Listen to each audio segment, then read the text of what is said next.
good to see you fucks here. Woo! It's good to see anybody.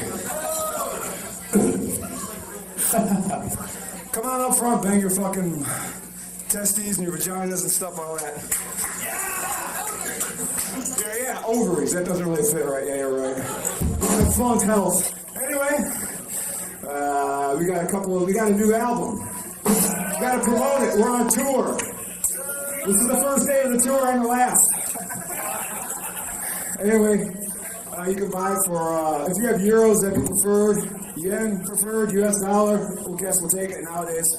Anyway, this is the title track. Satanic Royalty!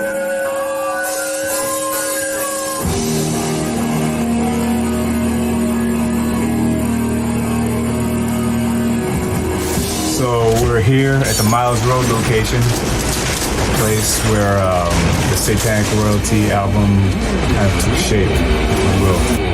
It is in this basement here, so let's go take a look.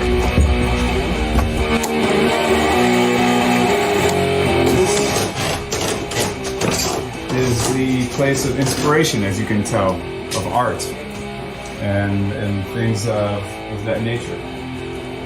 So it's a place to be inspired. It looked pretty similar to this 10 years ago, or more than 10 years ago, actually now. These are the songs that we would play. This is our set list here. We have tunes called White Magic, Black Magic, Stallions, Burial at Sea, St. Vitus, we had a song called. Then we'd always end the set with Born Too Late. Wait a minute, wrong band. But that was when, that was when St. Vitus used to practice down here. They practiced down here often. And then Battle Axe practiced down here before too. They left their axe. So I guess I can run through generally what would happen. I would come down here in this basement gloriously, and whatever time of the day or night didn't matter, because there's nobody around who cares. Normally there would have been drums here in this location, and that amp would be right around there. Pick up a random guitar, usually it'd be an Epiphone, not a Gibson, just like $100 knockoff type guitar. Take a seat, and then something like this would come out. And I'd say, shit, that's a Megadeth riff already. So I would skip that, and then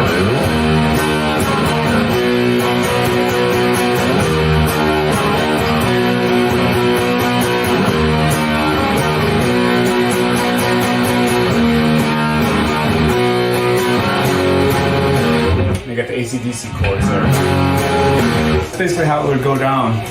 About once a day, once a night for about a week, and come up with a tune and try and force an album on myself. So that's the general story. And I think that's about it. It's about a 30-second documentary. Now we're gonna take a ride to the west side. We're now on the east side. We're gonna take a ride to the west side, where the stuff was shoved in to David Johnson's. Come on this way, we'll walk there. It's only about a three-day walk.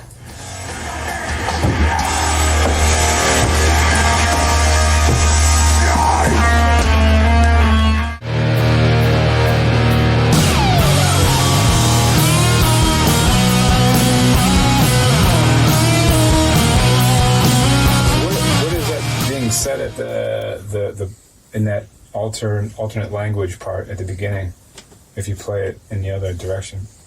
I don't remember. We could figure it out. Hope it's nothing too Was it offensive at this point of time. Better put that on pause first. Knowing you, it's probably terrible. No! Satanic Royalty! Oh, that's boring. Satanic Royalty. I mean, I guess that's it. that's pretty down. Oh shit! I was waiting for some fucking very anti-2020 shit coming up. But No Eddie Murphy Raw for you. Oh, damn. The rhythm guitars. I've got one labeled Shitty Rat Orange, because we recorded We used one of my orange heads. I remember that. And then you had that combo amp that just sounded like dog shit. The Danville. Yeah. The Danville, yeah. Yep. That's the combo amp.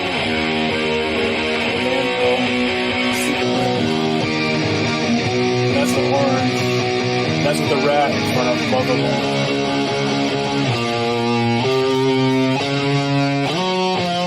them. This recording is like interesting to me because like I just do things so differently now. It's like so simple in what we did. You know, there's no like fancy mix processing. There's barely any plugins. It just reminds me not to overcomplicate things. Now that I've gone back and looked at this, you know, it's like sometimes simple just sounds better because the record still holds up, you know. We used the fridge in the other room. Yeah. And I don't remember which head. It might have been my acoustic, or it might have been one of yours. I think it was your acoustic. Was it my 220? Mm-hmm. Yeah. This is the amp sound.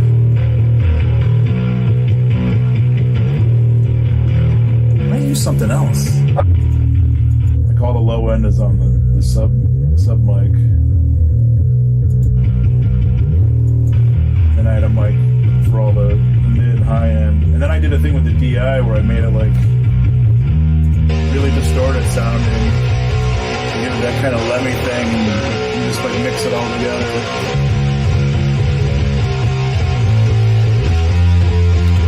Isolated vocals are always hilarious. Oh, yes, they're usually horrible. Yeah. What song do you want to hear? Yeah, what about You Can't Stop Seeming? Towards like that third verse, it was like the beast will fuck again.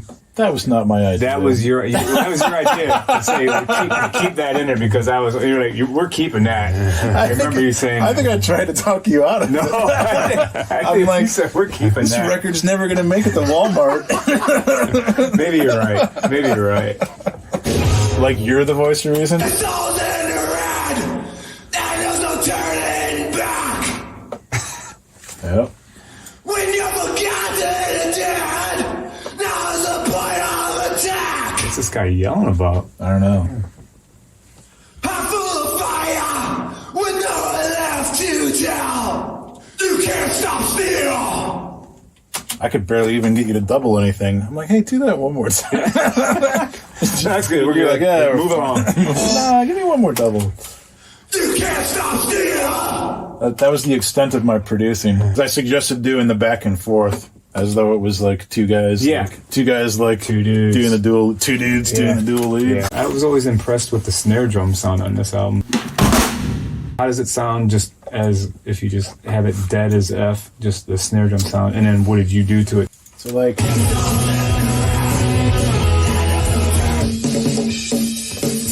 Because that sounds just like Tinky Tonk, you know, little Bobby Brady. What you can do to make the snare sound bigger is just send it to reverb, you know?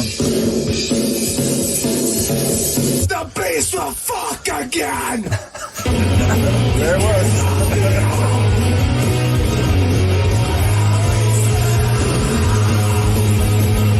Yeah, I think you're right. I think you said, hey, you want to do that again?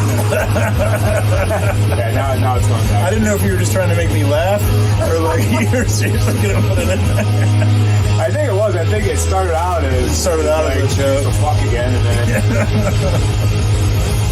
it was such a good joke that I thought others would enjoy it too.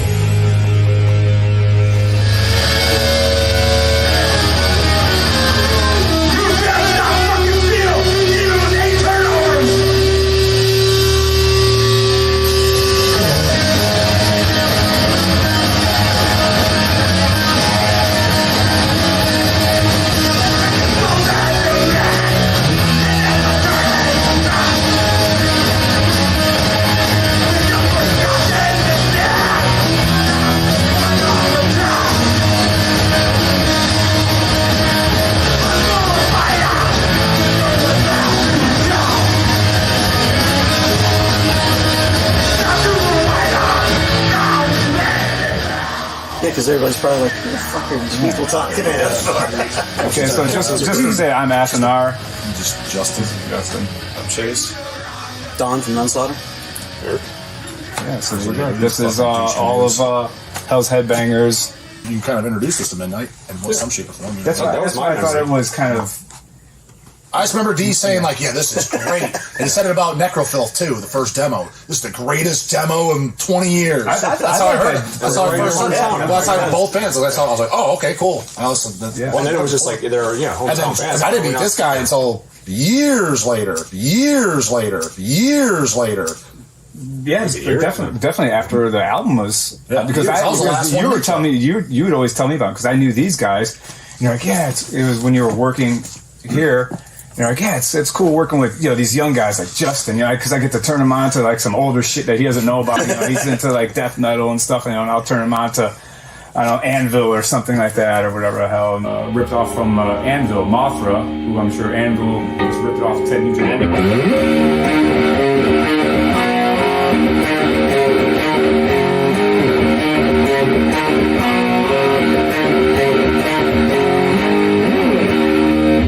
The river water is red, the surface shines with an oily residue, and the banks are lined with rotting timber.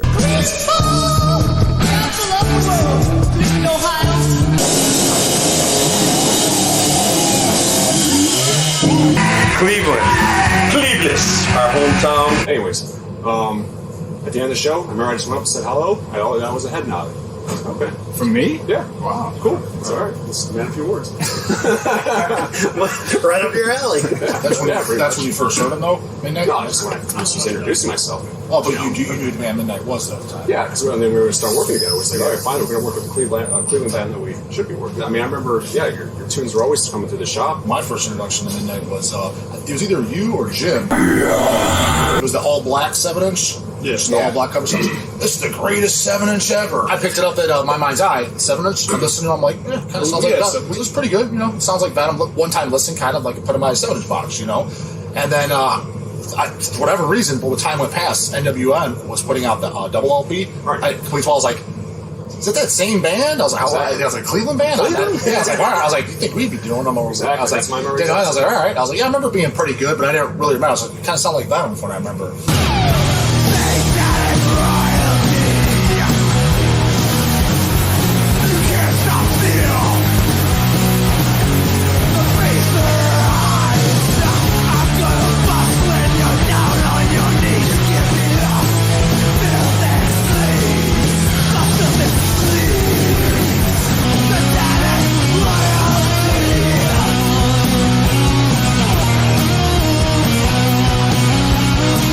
As far as the Satanic royalty, as far as how we got it going, is it was either Don, Jim, whatever, brought up to Craig actually about you're doing an album, and Craig brought it to me. He's like, Afternoon was recording a new Midnight album, and I was like, that's weird. I thought he was done. I thought he heard the band broke up or whatever.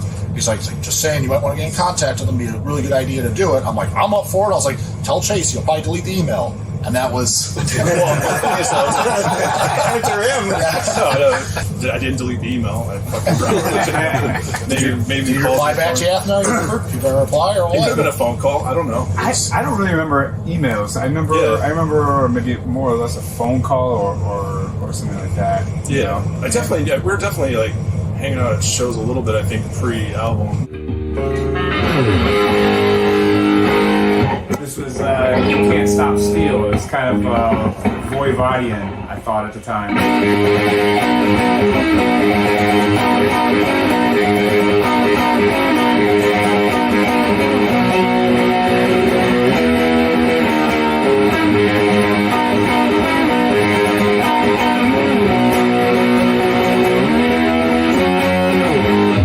Something like that, that was kind of obscure chords. Kind of didn't know what to expect with Satanic Royalty because, studio album, new songs.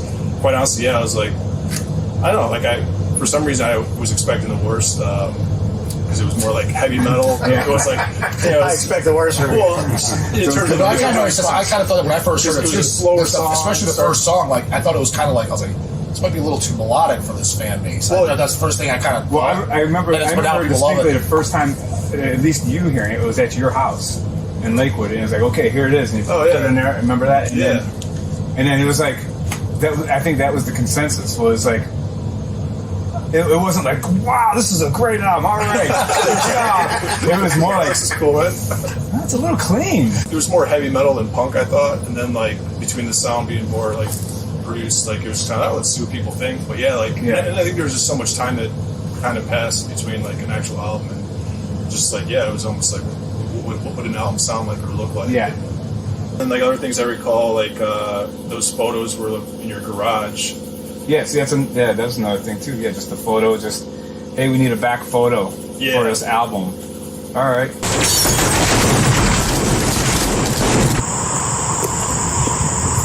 And this is where the back of the record picture was taken by Chase Horrible. Took about, I don't know, 47 seconds, 45 seconds, something like that. Pretty quick, pretty painless, and you have a back of a record cover there. It was done really easy. I was living in there for a moment, and so we figured we'd come out here and just take a quick picture.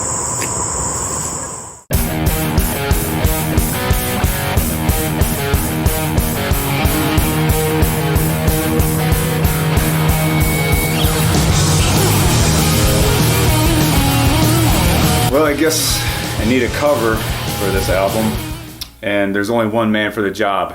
It's William Lacey. William Lacey! Hi, Cal. I need a creepy cover from your creepy mind. In the quest to find the ultimate Exciter riff, but the Exciter are just trying to rip off Motorhead riffs, so this is just third-rate rip-off shit as usual.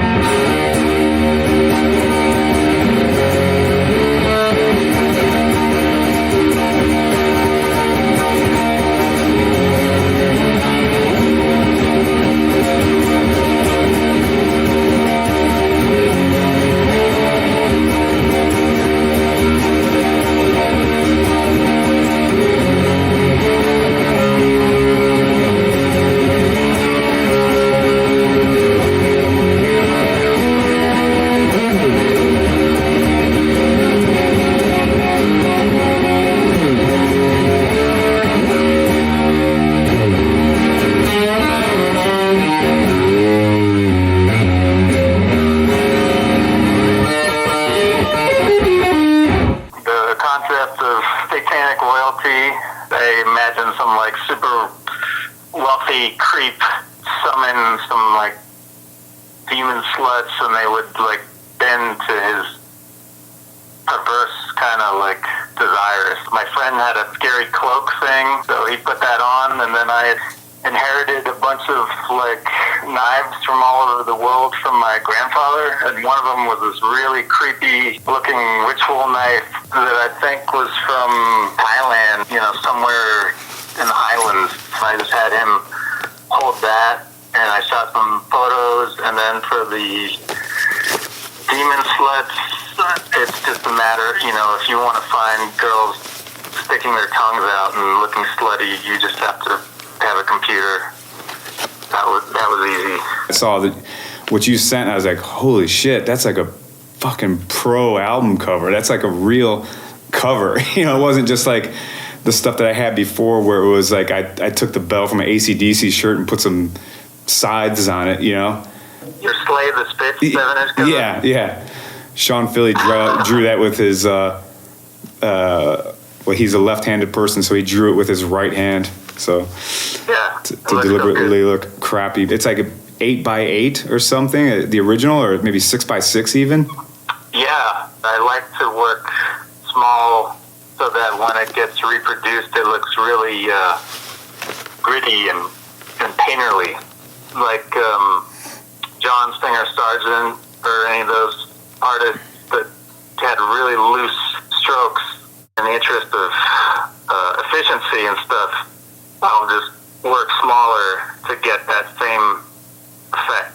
I don't know if you remember, but when I gave it to you, that artwork was black and white. And Eric bastardized it, made it blue. When I saw it, I was like, that's pretty cool. Yeah, it turned out okay. At least he didn't reverse it.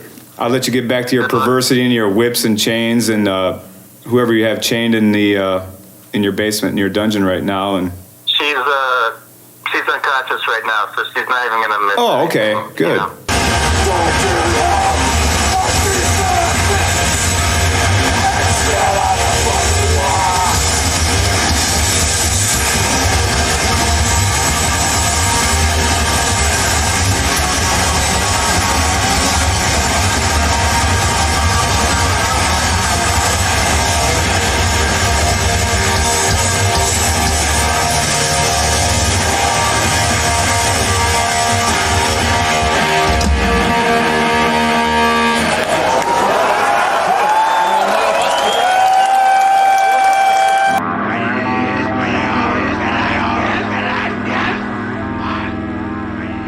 first press? I don't remember what did we do? A black picture disc for sure. I don't remember what color it was. Blue. Was it just plain blue? Yeah. Wasn't that the limited version? Well, yeah, there was and then the black was what, 800 the black copies? was probably about that. Oh, yeah. okay. And then there was the blue, and then the album cover itself was glossy. I was just saying, that's what I was going to bring Oh, up. when I it had the remember gloss. we did the high UV gloss. And, Yeah. I mean, aesthetically it looked cool, but then Yeah. I remember you were saying when you went on tour, you came back that they suck for signing. So let's do it. Just do it. Yeah, everybody had him to sign. I was like, can you sign a record? And it would just, it wouldn't take because it's gloss. You're kind of difficult on the promotional end, like answering interviews and stuff wasn't your favorite thing. Yeah. You know, Nathan was kind of like always bugging me, like, hey man, what's up with this Jamie? Is he going to answer these fucking interviews or what? Like, just making me look bad, you know? Like, people write up an interview, they expect a reply or whatever, so you could draw upon, like, other bands too that have a very minimalist approach to promotion or marketing, and They're very in some ways, like, less is more, you know? And like, it almost has that mystery behind it. Well, that was where I took it. It was the bathroom kind of thing anyway. Yeah. It was like there was no interviews. And I was like, okay, yeah, just no interviews, good. You know, don't worry about that. The pentagram on the back of the complete total Midnight thing, that was directly taken from the back of the first. I mean, you can look at it. It's the exact pentagram. Yeah. That's right when Corthon died. Lust, Filth, and Sleaze. I remember making that up right too. Or like all these, same shit. Hey,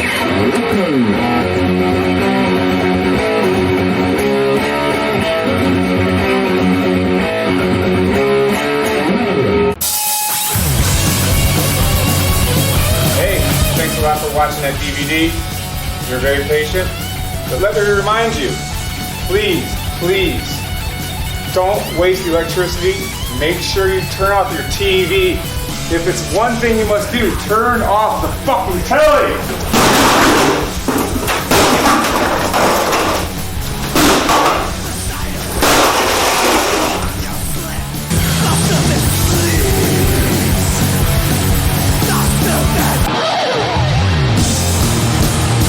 Brush my teeth or something, and use some toothpaste to brush my teeth. Little Richard's Gatorade that he personally gave to me. Celtic Frost mug I made in 8th grade or 9th grade shop class. Until I was actually I made the glass itself too, and that Celtic Frost will look just magically good on it. And goodies down there on human heads, you know. Alright, I guess that's it. Now it's a 45-second documentary.